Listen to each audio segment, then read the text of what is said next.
जय हिंदू राष्ट्र। विभाजन जिसके परिणाम स्वरूप हमारी धरती हमसे छीन ली गई, भारत की सबसे बुरी, सबसे मर्मांतक पराजय 15 अगस्त 1947 को हुई है। इससे पहले हम लड़ते थे, जीतते थे, हारते थे, मार खाते थे, मार लगाते थे, सर फोड़ते थे, सर फोड़वाते थे। युद्ध लगातार चल रहा था। आक्रामक विचारधारा इस्लाम के साथ हमारी लड़ाई लगातार चल रही थी। 15 अगस्त को इसको सील बंद करके मोहर लगा दी गई।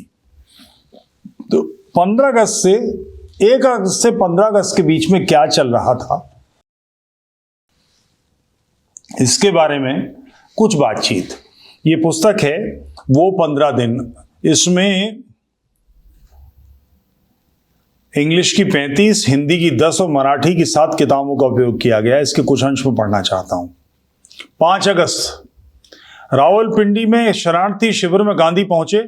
भीड़ में से 2 सिख खड़े हुए। उनका कहना था ये शिविर तत्काल पूर्वी पंजाब यानी भारत की ओर का पंजाब में स्थानांतरित किया जाए, क्योंकि 15 अगस्त के बाद यहां पाकिस्तान का शासन हो जाएगा। पाकिस्तान का शासन यानी मुस्लिम लीग का शासन।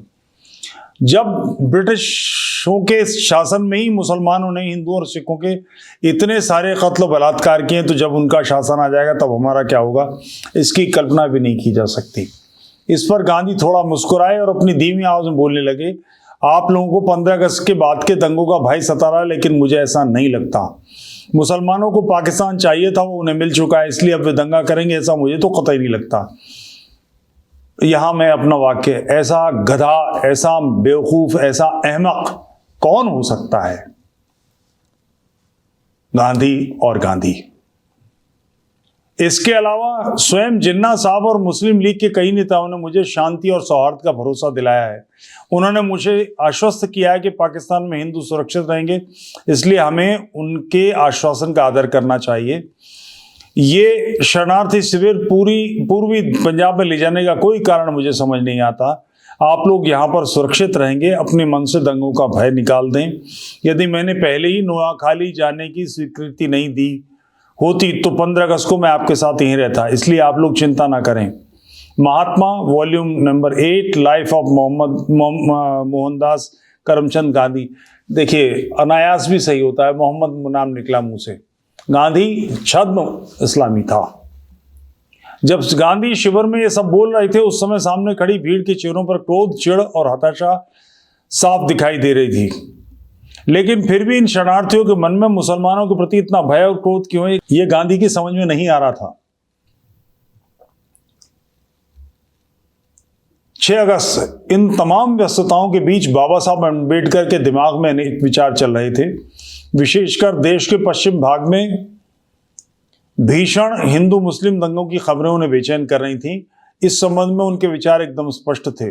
बाबा साहब भी विभाजन के पक्ष में ही थे, क्योंकि उनका साफ मानना था कि हिंदू और मुस्लिमों का सह अस्तित्व संभव ही नहीं है। अलबत्ता विभाजन के लिए अपनी सहमति देते समय बाबा साहब की प्रमुख शर्त थी जनसंख्या की अदला बदली करना।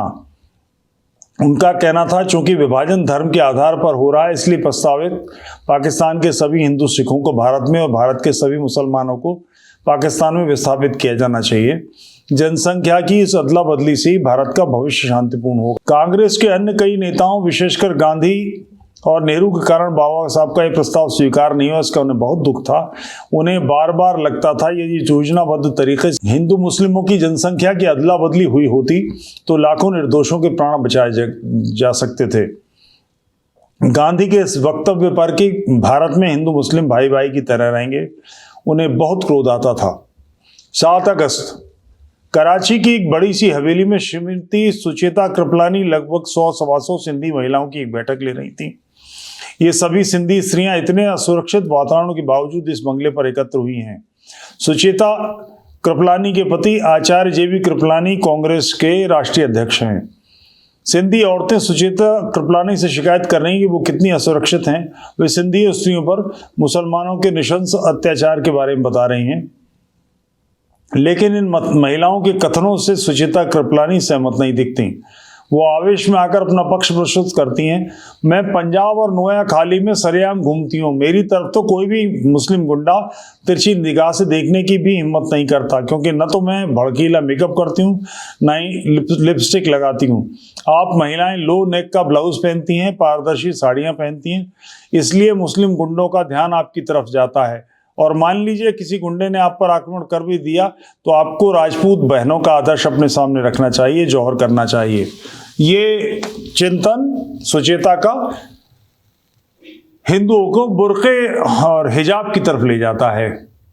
ऐसे ही मूर्खों के कारण पाकिस्तान में 11% हिंदू थे विभाजन 1941 की जनगणना में।